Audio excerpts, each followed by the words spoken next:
तो पहले पढ़ेंगे रोन्स्कियन की एक प्रॉपर्टी है छोटी सी, देखो।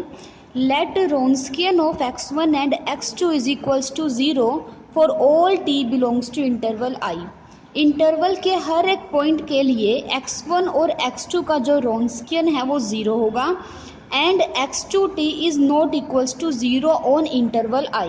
और जो x2 फंक्शन गिवन है वो कैसा है, नॉन ज़ीरो है इंटरवल i पर।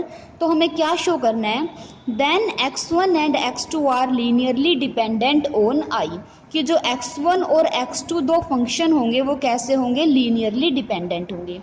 ठीक है, तो अब देखो नाउ हम डेरिवेटिव लेकर चले हैं x1 बाय x2 का। x1 बाय x2 का डेरिवेटिव करने के लिए हम u बाई वी का फॉर्मूला ओपन करेंगे, ये हम इजीली निकाल सकते हैं। उसके बाद हमें क्या गिवन है कि रोन्स्कियन x1 और x2 का 0 है, तो रोन्स्कियन ऑफ x1 एंड x2 लिखेंगे हम। क्या होगा, determinant of x1 x2 x1 dash x2 dash. इसका डिटर्मिनेंट जब हम सोल्व करेंगे तो हमारे पास ये वाली चीज़ आ जाएगी। और हमें गिवन है कि रोन्स्कियन x1 x2 का 0 है, तो इट मीन्स इसकी वैल्यू क्या है, 0 है। अब हमारे पास इसकी वैल्यू 0 आ गई, इसका यूज़ हम इक्वेशन नंबर फर्स्ट में करेंगे। इक्वेशन नंबर फर्स्ट में इसका यूज़ करके देखो, since x2 is not equals to 0, जो x2 हमें गिवन है वो नॉन ज़ीरो है for all t belongs to i, मतलब ये जो नीचे वाली चीज़ है ये नॉन ज़ीरो है और ऊपर वाली वैल्यू हमारे पास क्या आ रही है, 0 आ रही है इक्वेशन नंबर सेकंड से। तो इसका मतलब derivative of x1 bye x2 क्या आ गया हमारे पास, 0। अब क्या करो, दोनों तरफ इंटीग्रेशन कर दो। जब हम लेफ्ट में इंटीग्रेशन करेंगे तो हमारे पास आएगा x1 अपॉन x2 और राइट में हमारे पास सम कांस्टेंट। तो इट मीन्स x1 की क्या वैल्यू आएगी, x1 is equals to c into x2। अब यहाँ पर जो ये x1 है वो कांस्टेंट मल्टीपल है x2 का, तो इट मीन्स जो x1 और x2 है वो क्या हो जाएंगे, लीनियरली डिपेंडेंट। और यही चीज़ हमें प्रूफ करनी थी कि जो x1 और x2 होंगे वो कैसे होंगे, लीनियरली डिपेंडेंट हो जाएंगे इंटरवल i पर। उसके बाद नेक्स्ट डेफिनेशन है the non homogeneous linear equation of order n on a real T interval i। Suppose किया कि जो a नोट है वो नॉन ज़ीरो है, a1 a2 up to an and b are continuous functions. जो a nought है वो non zero है, a nought a1 a2 up to an, और जो b है ये कैसे हैं, कंटिन्यूस फंक्शन है। और कंसीडर द इक्वेशन, हमने ये इक्वेशन कंसीडर कर ली, L N Y is equals to this. ठीक है, जहाँ पर हमें गिवन है कि जो ए नोट टी है वो नॉन ज़ीरो है और ए note T, A one T, A N T और बी टी ये सारे के सारे कंटिन्यूस फंक्शन हैं। ठीक है, जो किसी इंटरवल आई पर डिफाइन है। अब देखो ए नोट टी नॉन ज़ीरो है तो हम दोनों तरफ ए नोट टी से डिवाइड कर सकते हैं।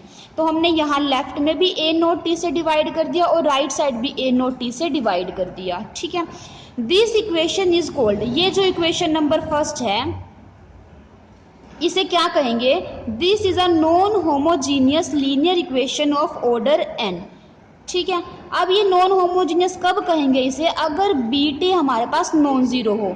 ए नोट टी तो नॉन ज़ीरो है ही, अगर बी टी भी नॉन ज़ीरो है तो इसे हम कहेंगे this is a non homogeneous linear equation of order n।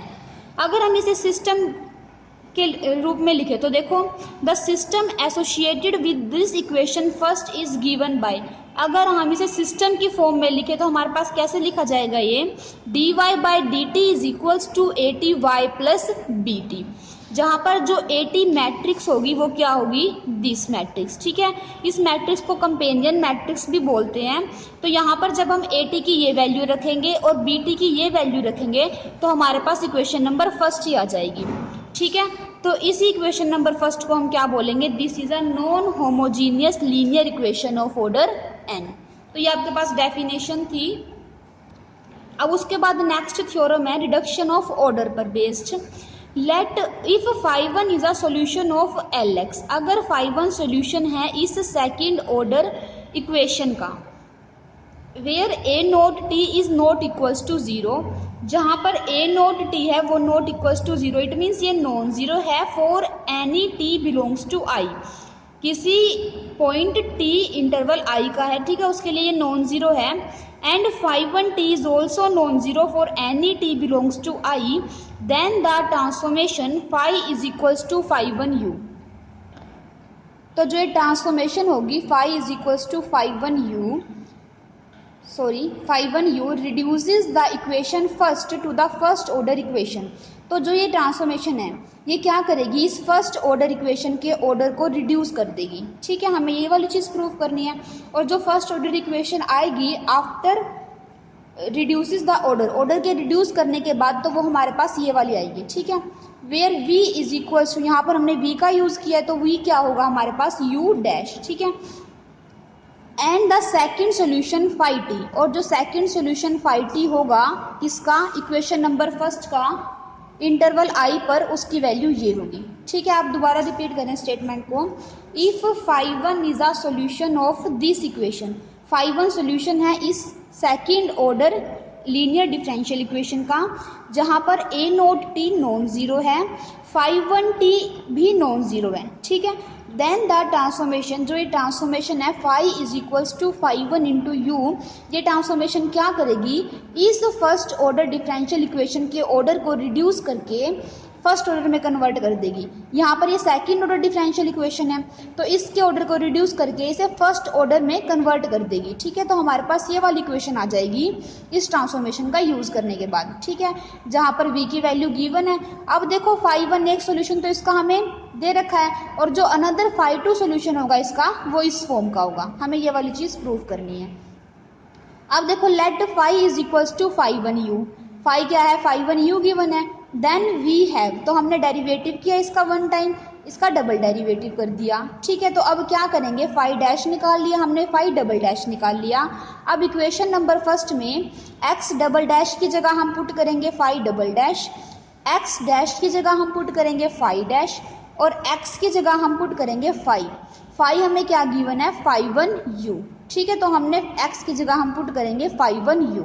Equation number first में हमने ये वाली वैल्यूज पुट कर दी। ठीक है, तो हमारे पास ये वाली इक्वेशन आ गई। अब उसके बाद जब हमने वैल्यू पुट कर दी उसके बाद हमने क्या किया कि u डबल डैश वाली टर्म्स को एक तरफ लिख लिया, u डैश वाली टर्म्स को एक तरफ लिख लिया, और u वाली टर्म्स को एक तरफ लिख लिया। तो हमारे पास ये वाली चीज़ आ जाएगी। अब फाई वन जो गिवन था वो क्या था, सॉल्यूशन था इक्वेशन नंबर फर्स्ट का। अगर फाई वन सॉल्यूशन है इक्वेशन नंबर फर्स्ट का तो it means phi one satisfy करेगा इक्वेशन नंबर फर्स्ट को। अगर वो उसे सेटिस्फाई कर रहा है तो इट मीन्स इसकी वैल्यू क्या हो जाएगी, ज़ीरो। जब आप इक्वेशन नंबर फर्स्ट में फाई वन पुट करेंगे तो हमारे पास इसकी वैल्यू ज़ीरो आएगी वहाँ से। ठीक है, तो इट मीन्स ये वाली चीज़ ज़ीरो हो जाएगी, तो हमारे पास बचेगा क्या, सिर्फ ये वाली टर्म। ठीक है, if v is equals to u dash, अगर हम v की जगह u डैश पुट कर दें तो इस इक्वेशन में देखो u डबल डैश क्या आ जाएगा, v डैश, और u डैश की जगह v पुट कर दिया हमने, तो हमारे पास ये वाली जो इक्वेशन है वो इसमें कन्वर्ट हो जाएगी। ठीक है, अब देखो विच कैन बी री रिटन एज, इसमें हमने क्या किया, a नोट फाई वन से डिवाइड कर दिया दोनों तरफ। जब इसे हम a नोट फाई वन से डिवाइड कर देंगे तो हमारे पास ये वाली इक्वेशन आ जाएगी, इक्वेशन नंबर थर्ड। अब ये जो इक्वेशन नंबर थर्ड है वो क्या है, first order homogeneous linear differential equation है, v डैश है, फर्स्ट ऑर्डर डिफरेंशियल इक्वेशन है, which can be solved by finding the integrating factor as follows. हमने ऑर्डिनरी डिफरेंशियल इक्वेशन में किया हुआ है ग्रेजुएशन में इंटीग्रेटिंग फैक्टर मेथड। ठीक है, तो उसी से हम इस इक्वेशन को सोल्व करेंगे। तो यहाँ से पहले हमें क्या निकालना पड़ेगा, इंटीग्रेटिंग फैक्टर निकालना पड़ेगा। तो इंटीग्रेटिंग फैक्टर कैसे निकालेंगे, एक्सपोनेंशियल रेज टू पावर, यहाँ पर v के मल्टीपल में ये वाली चीज़ है, दिस इंटू डी टी। ठीक है, ऐसे निकालते हैं हम इंटीग्रेटिंग फैक्टर, ग्रेजुएशन का काम है। तो देखो इसे अब सोल्व करेंगे तो यहाँ पे इसका इंटीग्रेशन करेंगे, हम इसका इंटीग्रेशन करेंगे तो दोनों पर अलग अलग हो जाएगा इंटीग्रेशन। अब इसका इंटीग्रेशन करेंगे तो twice of log of phi one. ठीक है, यहाँ पर इसका इंटीग्रेशन हो जाएगा, इसका इंटीग्रेशन हमारे पास क्या आएगा, twice log of phi one t. अब यहाँ पर 2 है जो वो आगे पावर में चला जाएगा तो क्या आ जाएगा, exponential log of phi one square plus this term, इसका इंटीग्रेशन। ठीक है, हमारे पास ये वाली चीज़ आ जाएगी। अब देखो दस द सोल्यूशन इज, अब इसका सोल्यूशन कैसे लिखेंगे, हमारे पास इंटीग्रेटिंग फैक्टर आ गया तो हम इसका सोल्यूशन कैसे लिखते हैं, y into integrating factor is equals to integration of q into integrating factor plus c। Q क्या होता था, हमारे जो राइट साइड में होता था, अब यहाँ पर राइट साइड में क्या है, जीरो, तो इट मीन्स यहाँ पर क्यू की वैल्यू क्या है, जीरो। तो हमारे पास क्या बनेगा, y की जगह हमारे पास v में चल रहा है तो v into integrating factor, q की वैल्यू क्या हो गई, जीरो हो गई, तो इधर क्या बचेगा, सिर्फ c। तो यहाँ पर v इंटू इंटीग्रेटिंग फैक्टर की वैल्यू हमारे पास क्या आई है, दिस वन। तो यहाँ पर v into integrating factor is equals to c, ये वाली चीज़ आ गई। विच गिव्स, अब हमारे पास इसको जब हम सोल्व करेंगे तो हमारे पास ये वाली चीज़ आ जाएगी। देखो कैसे, v तो हमने एज इट इज़ रखा, एक्सपोनेंशियल और लो करेंगे तो कैंसिल हो जाएगा, तो बचेगा क्या, सिर्फ 5 square is equals to exponential of this function. ठीक है, इसको जब राइट साइड में लेकर जाएंगे तो हमारे पास क्या आएगा, c exponential of negative this term. ठीक है, हमारे पास ये वाली चीज़ आ जाएगी। अब देखो हमें पता है अगर u कोई भी सोल्यूशन है तो c इंटू यू भी सोल्यूशन होता है, मतलब constant multiple of a solution is again a solution. तो देखो यहाँ पर यही लिखा है, since a constant multiple of a solution is also a solution, so we have the solution. ये देखो c हमारे पास कांस्टेंट मल्टीपल था, अगर ये सोल्यूशन है तो इट मीन्स ये सिंपल भी सोल्यूशन बना होगा पक्का। ठीक है, ये यहाँ से हम ये बोल सकते हैं कि v is equals to 5 square this solution है, तो 1/c करेंगे इसका तो वो भी सोल्यूशन होगा, तो c से c कैंसिल हो जाएगा, तो मीन्स ये भी सोल्यूशन बनेगा। तो हमारे पास v की क्या वैल्यू आ जाएगी, v is equals to 1/5 square हो जाएगा तो बाय में चला जाएगा, तो v is equals to 1/5t whole square exponential of this term. ठीक है, तो हमारे पास इसको हमने क्वेश्चन नंबर 4 नाम दे दिया।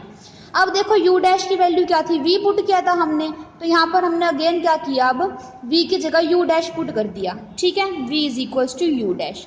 अब हमें u की वैल्यू निकालने तो क्या करना होगा, दोनों तरफ इंटीग्रेशन करना पड़ेगा। तो जब हमने लेफ्ट में इंटीग्रेशन किया तो u डैश का u बन जाएगा और राइट साइड में इंटीग्रेशन आ जाएगा t नोट से लेकर t तक। ठीक है, तो ये वाली चीज़ आ गई हमारे पास। अब देखो हमने क्या किया था कि फाइव की जगह पुट किया था 5 फाइव की जगह हमने पुट किया था 5 अगर हम 5 भी सोल्यूशन बनेगा और एक दूसरा सोल्यूशन 5 तो अब अगर हम 5 की जगह 5 पुट करें तो हमारे पास क्या आएगा, 5 इज इक्वल्स टू 5 तो यहाँ से u की वैल्यू हमारे पास आ जाएगी 5 ठीक है, तो यहाँ पर जब हम u की जगह पुट करेंगे 5 तो देखो 5 इज इक्वल्स टू क्या आएगा, 5 उस तरफ चला जाएगा, तो 5t is equals to 5t integration of this term. ठीक है, अब देखो now to show that 5 and 5 are linearly independent. अब हम क्या शो करेंगे कि जो 5 और 5 दो सोल्यूशन है वो कैसे हैं, लीनियरली इंडिपेंडेंट। तो हम क्या करते हैं, अभी इसका रोन्स्कियन निकालते हैं। ठीक है, तो रोन्स्कियन ऑफ 5 5t, रोन्स्कियन लिख दिया 5 अब 5 की जगह क्या आएगा 5 ठीक है, 5 डैश निकाल लेंगे इसका डेरिवेटिव करके, तो हमारे पास ये वाली चीज़ आ जाएगी। जब इसे हम सोल्व करेंगे तो हमारे पास रोन्स्कियन ऑफ 5 एंड 5 दिस टर्म। ठीक है, अब देखो substituting for u dash from 4, अब u डैश की हमारे पास वैल्यू क्या आई हुई है, ये वाली चीज़ आई हुई है। ठीक है, देखो हमने यहाँ से एक चीज़ तो शो कर दी कि जो 5t दूसरा सोल्यूशन होगा वो इस टाइप का होगा, ये वाली चीज़ हमने शो करनी थी ना, स्टेटमेंट में था हमारे पास, तो हमने ये वाली चीज़ शो कर दी है। अब देखो u डैश की वैल्यू यहाँ से हम पुट करेंगे इक्वेशन नंबर 4 से। जैसे ही हमने u डैश की वैल्यू पुट की तो हमारे पास रोन्स्कियन की ये वाली वैल्यू आ गई, और रोन्स्कियन की जो ये वैल्यू आई है, हमें पता है जो एक्सपोनेंशियल फंक्शन होता है वो ऑलवेज नॉन जीरो होता है, तो इट मीन्स जो रोन्स्कियन आया 5 और 5 का वो कैसा आ गया, नॉन जीरो आ गया। और हमने थ्योरम की थी अगर किन्हीं भी दो सोल्यूशंस का रोन्स्कियन नॉन जीरो है तो इट मीन्स वे जो सोल्यूशंस हैं वो कैसे होंगे, लीनियरली इंडिपेंडेंट होंगे। ठीक है, दस the functions 5 and 5 form a basis of the solution this. ठीक है, तो हमारी थ्योरम प्रूव।